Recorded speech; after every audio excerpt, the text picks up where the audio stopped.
Today we talk about how can you get premium on your LingoDeer app. We're going to figure out the solution on how you can do that on your app. So you just follow this ways, then it's going to work with you.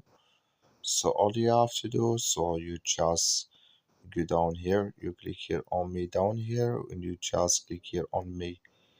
It's going to take you to this list. It's going to show for you like this here. So then you go down, just keep going down here. Then you click here on settings. When just click here on settings, it's going to take you to next step here. Then you click here on account type free, just click on it. And here can you select if you want to add lifetime here or annually here or similarly here or monthly. Then you click here on uh, so here can you select any of this. When you select it, you click here on get full accesses.